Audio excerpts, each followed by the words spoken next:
So despite a lack of consistency in output, collections, and straightforward marketing as to what goes with what, Western comic collections typically have three sizes. You have your standard size, you have your digest size, and you have your oversized. Kind of consisting, most publishers stick to these three sizes, with some variance here and there, and definitely some exceptions. But manga has quite a bit of size variance between publishers. It's morphin' time!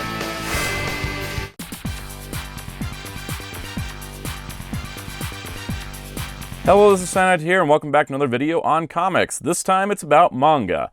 This was a topic that came up during one of our recent live streams of the different sizes that manga get published at and how do they relate. And so I thought, let's make a video about it. And this is going to be not a comprehensive, like every single publisher, every single size. What I did was I gathered stuff from my own collection, and I went out to a Barnes & Noble and took some photos of some examples of things I don't own. We're going to do this as a broad overview of the topic to kind of talk about, the different sizes of manga and try to figure out why are there so many different sizes. It's not exactly clear why there's so much variance, but we have a variety of publishers. I got stuff from Viz, I got stuff from Kodansha, Denpa, 7 Seas. There's also, some vertical comics in here. We're going to take a look at, kind of go publisher by publisher, going through and talking about the different formats and also comparing to like what I saw in store, because I thought it was really interesting. I actually was like looking and paying attention to certain volumes. I was like, oh, that's actually this size. So we will have a little bit of fun with this. It's kind of like, here's my collection stuff I'm comparing, but also stuff I don't have. It was a little bit of a fun adventure. I was out looking for this X-Men manga, and then I also got to do a little research. So anyways, it's going to be kind of a fun video to go through and talk about different manga formats. So if you enjoy this type of video, please hit the like button, please hit the subscribe notification bell if you aren't subscribed already. Helps out this video a whole lot, helps me know you want to see more manga videos on the channel, because I certainly will do them. I love comic books in any format, so I'm all down to do more manga if you guys are interested. But let's talk about all the different publishers and then start comparing side by side and go through it all. We got to start with Viz, because Viz is the leader of the market. So let's talk about Viz Media. Viz Media has been kind of the industry leader in English-produced manga, especially in North America, for a very long time. They're one of the biggest publishers of manga, and that's because they're owned by Shueisha, one of the biggest Japanese publishers. And Shueisha, of course, owns some of the most popular manga, like One Piece. So Viz is the one that's kind of published these. And they've been using this size format for the last 20 years or so. Pretty much ever since I started reading manga, I've known manga volumes to be a standard size of this. We'll talk about why that isn't like, standard globally, but let's look at, Viz Manga. So they use this standard size for all their Shonen Jump titles. So you got One Piece, you got Naruto, you got Sandland, you got Dragon Ball, you got Yu-Gi-Oh! All of these use this standard size. This is the, what I would call standard size American manga. And because they're an industry leader, a lot of people have copied and replicated this.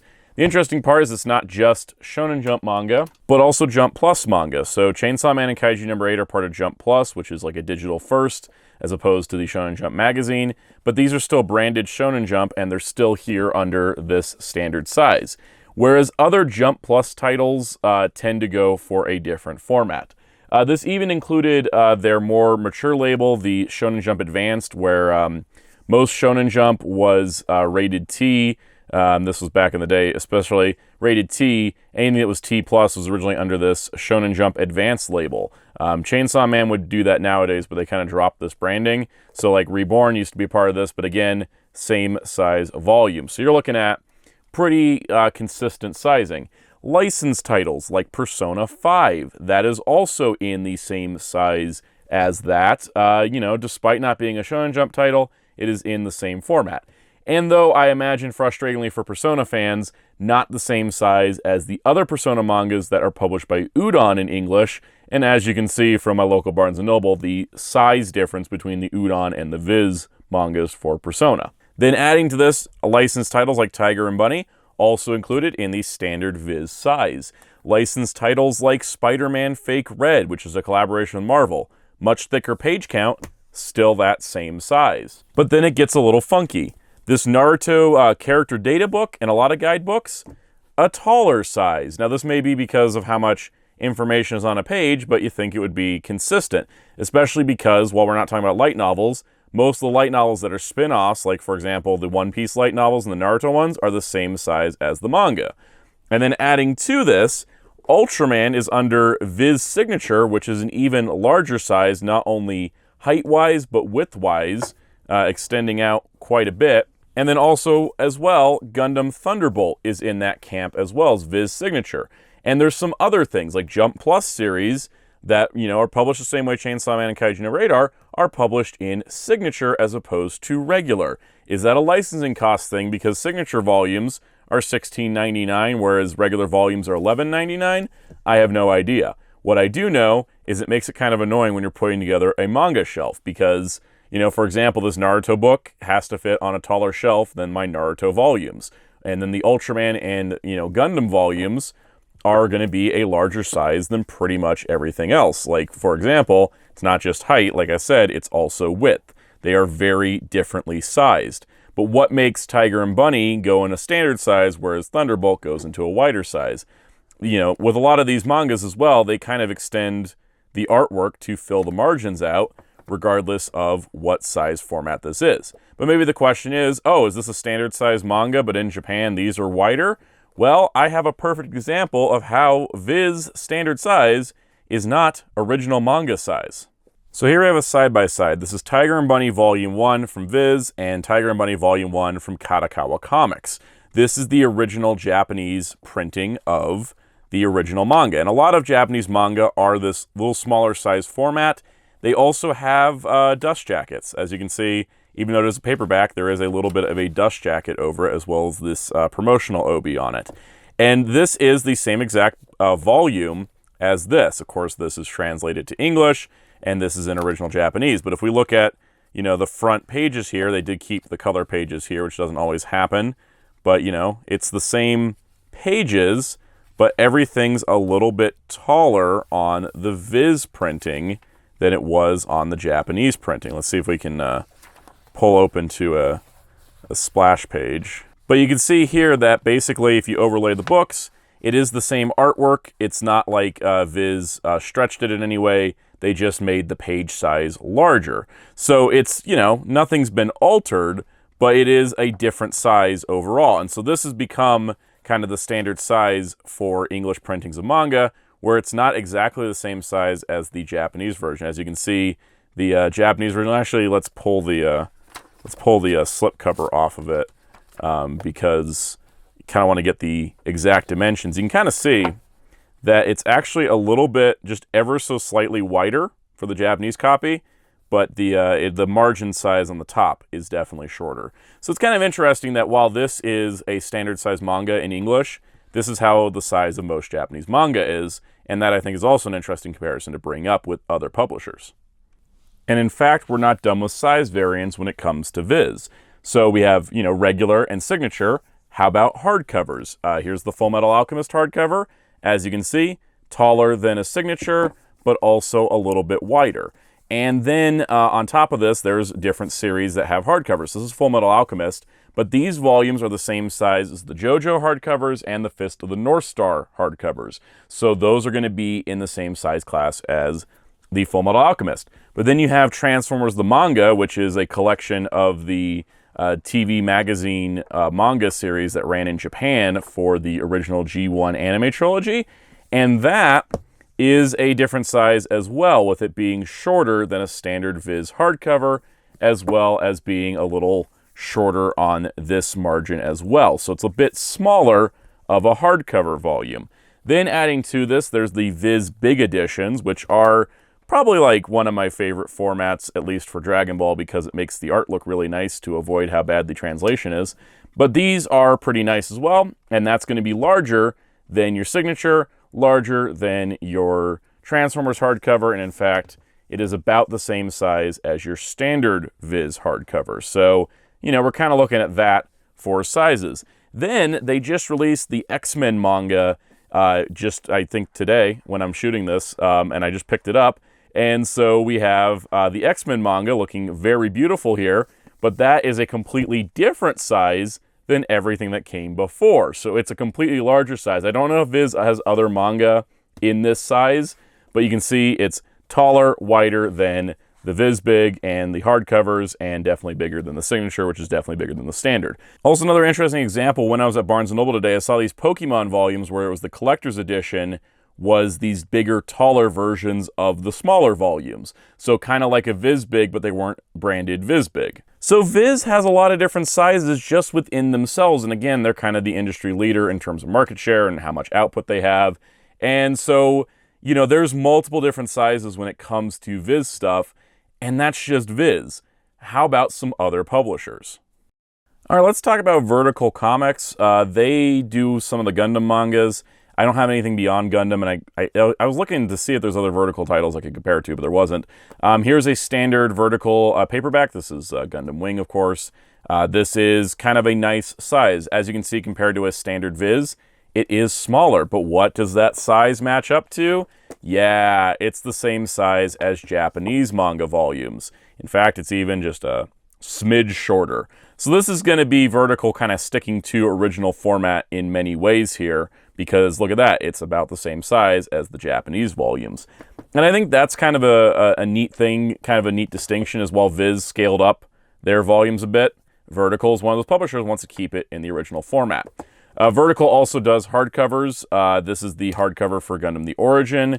This is not only like incredibly nice glossy paper and really awesome color pages, but it is a really nice sturdy hardcover. So how does it compare to Viz's hardcover? Well, here's our Full Metal Alchemist, which is our standard Viz, and you can see that Vertical's is going to be a little bit wider, but not as tall. So it kind of adds to that complication in a little bit of way of, yeah, okay, this is a completely different size as well. But in fact, it's actually closer to Transformers the manga from Viz, because they kind of match up. That's why they're on the same shelf, actually. I have my Gundam, and then I go straight to Transformers, because they're about the same size, even if they're a little, they're not as wide on Transformers, but they can kind of match into the same shelf better than like the Full Metal Alchemist.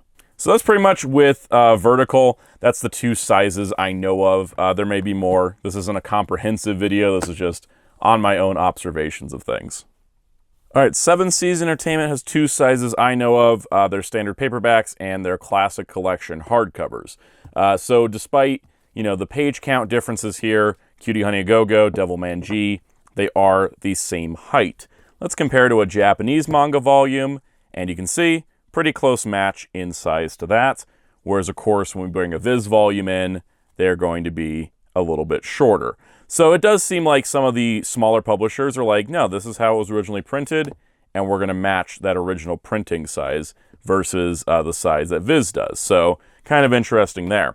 And then with their classic collection hardcovers, once again, whether it's a shorter volume like Go Ranger or a much longer one like Devilman, these are the same height. And these are very tall, and we can bring in a standard Viz hardcover of Full Metal Alchemist. You can see they're actually about the same size. The 7 Seas hardcovers are just a smidge wider, but then that means, of course, that they are quite a bit different from the Transformers manga from Viz, as well as the Gundam manga from Vertical, but these just stick up a little bit. So these are always going to have to be on a different size shelf than some of these smaller ones, unless you just have taller shelves. So they are kind of industry standard for hardcover, assuming Viz is the industry standard for hardcover. Oh, Kodansha USA. Okay, so this one's kind of got weird stuff to it. So first of all, here's a Shaman King 3-in-1, which, by the way, unlike Viz 3-in-1s, Kodansha 3-in-1s are actually good paper. They're not like thin Bible paper, they're sturdy. So that's a 3-in-1 omnibus-like edition, but they call it a 3-in-1, not an omnibus. And then you have Shaman King Flowers, which is kind of a standard size volume. You can see they're about standard size. In fact, compared to a Japanese volume, they are a little bit bigger. Compared to a Viz volume, they are about the same size. So they're kind of going with industry size. Now, the fun part about this is that with Shaman King, it's an exception, not a rule. So with Shaman King Flowers, they don't have 3-in-1 editions, just singles, and they look really nice next to the Shaman King 3-in-1s. However, for Fire Force, as well as 7 Deadly Sins, they have larger 3-in-1s that are called omnibus editions. And those are much bigger than standard volumes, and those 3-in-1 omnibuses are larger than the Shaman King 3-in-1 omnibuses. So it's a little bit of a weird thing, but I guess maybe because they didn't do individual volumes for Shaman King, they thought they should keep it consistent with Flowers, but it's kind of a weird thing nonetheless. And then there is the largest manga format I've ever seen in my life, the Ghost in the Shell Deluxe Edition. I have the 3-volume box set of these. The original Shiro Masamune Ghost in the Shell manga, and it is so weird reading a manga at this size, because this size is like gigantic for manga. We're used to them being like a, industry standard and all that.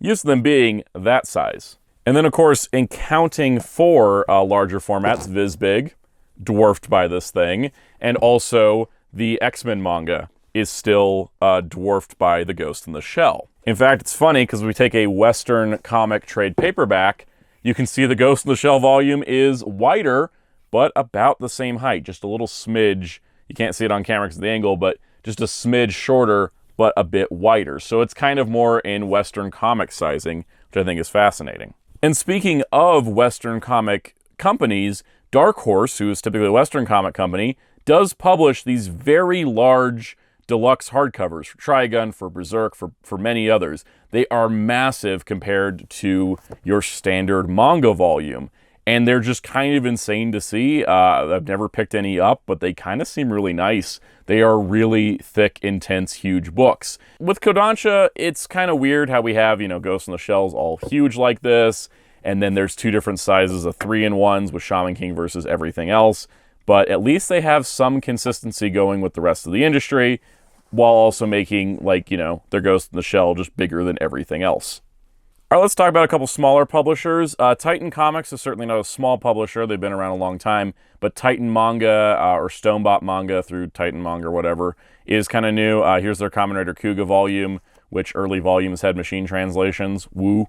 Not a high recommendation for me. They are in the standard Japanese manga size, which means they do look small next to your standard Viz. So not too insane there. The one that's kind of fun is the Denpa Publishing. I don't own many Denpa Publishing volumes, and also they have not been able to keep a good schedule with these Char Counterattack Beltorchika's Children volumes. These are really nice, though. I do like the quality on these. They even have fold out mobile suit information. They have kind of this folded over cardboard thing, kind of like Viz Bigs, but they are in a completely different size category. So you can see standard Viz volume, standard Japanese volume. It's much larger. So what is the comparison here? Well, here's a Viz Signature, and that's your closest match. It's a little bit shorter, but yeah, it's more Viz Signature sized, which is kind of fun because Viz Signatures are $16.99. This is $12.95. So props on you, Denpa. Competitive pricing. I dig it. But I don't know about any other size on Denpa just because I don't know much about the company outside of their Gundam work, which I hope we get Volume 3 sooner than later. It keeps getting pushed right around release day, but that's kind of what they do, and that's kind of the format we got there. So overall, I found this fascinating to see how many different trim sizes there are on manga, and how there's not really a simple answer that you can look and go, oh yeah, that's this size because of this, and that's this size because of this. It just kind of seems like whatever size they felt like doing, and each publisher kind of has their own little thing going on. It's interesting because with Western comics, there is a lot more consistency in sizing in that most things are a standard trade paperback size, some are smaller, and then some are bigger, but in kind of there's 5 or 6 variations that I know of in sizes. Whereas with manga, as you can see, there's a ton of variation. And this is reflected on bookshelves. So for example, here is Barnes & Noble's comics section that had Western comics. You can see kind of how things are more sized equally versus the manga section, which has a lot more size variance just left to right. It's one of the things that I find fascinating as well is a lot of the discussion comes up that when collecting manga, it's a little bit more straightforward and a lot easier because you have consistency. Yeah, you have consistency in what series is being collected, the number of volumes. There's not restarts. It's not except for Dragon Ball, because for some reason, they split the Dragon Ball numbering. So when you get to volume 17 of Dragon Ball, it's called Dragon Ball Z Volume 1. That's just as confusing as every time the new Spider-Man run starts, they renumber the volumes. But I digress. The thing about manga is that there's a lot of like consistency to how things are released and how they look on a shelf. But I find that it's consistency within a particular series or a subgroup, like the Shonen Jump branding at Viz, pretty consistent. But like I said, not everything is super consistent. So there's a lot more wild variance here than I think there is for Western comics. But overall, manga shelves still look more consistent because of the longer runs and the more consistent releases of a single volume or series. And that, I think, is kind of interesting to compare and contrast. Now, like I said, this isn't a comprehensive video going over every single manga format from every single publisher, and, I don't really have an answer as to why they're so different. But I do think it's interesting to look at, compare and contrast, just to kind of talk about it. Is this a big deal at the end of the day, and is it breaking, like, how I collect manga? Absolutely not. I'm still going to keep buying the series I like, the format I want to buy it in. Like, I like the Viz Bigs for Dragon Ball because it's a nice presentation of artwork. I'm cool with the single volumes for One Piece because I like the paper stock. That all kinds of stuff is how things go. Things like Devilman, I have no choice but to get a hardcover of that. Whereas with a Western comic, I may have an option. It's kind of interesting. Some of the more, once you get off the mainstream manga titles, it can be trickier to collect, like for Gundam and for Devilman and even for Shaman King. So it's just an interesting topic to have. If you have your own thoughts on this topic, I'd love to hear them in the comment section down below. Tell me what you think of manga variants and sizes. Had you even noticed that there was this much variance between publishers? I'd love to know and hear from you. Also, be sure to hit the like button and subscribe to the notification bell if you haven't already while you're down there. We have a really cool Discord server. You can come talk about comics, manga, all kinds of cool stuff. Join our community in the link below. You can also join us for live streams on this channel every Monday at 5 p.m. Eastern. If you want to help support the channel directly to continue videos like this being published, consider joining as a channel member. There are perks like early access to videos, member-exclusive live streams, and special shoutouts. Let's get some special shoutouts right now. Special shout out to all of our channel members, including our captain tiers: Spin-54, Toma K, Masturbed95, Jamie's World, Forever1000, Toast Rave, Brenton Yadden, Mr. Smelly Potato, GV2186, Silver Bricks, Richard, K Breezy, Tranzilla Jack, Super Robozilla Go, Gil Roland's Kingdom, Nomo Toka, Oni Onichan, David Johnson, Sketchosaur Res, and Ruben Abrego. Thank you all for your support. If you so wish, you can find me on social media on Blue Sky and Instagram at Soundout12, but I'm more active on our Discord server. You can also find my awesome graphic designer on social media and Discord at DarkClaw643. Plus, you can find Hero Club at hero-club.com for comic news, interviews, and more. And until next time, this is Soundout saying goodbye.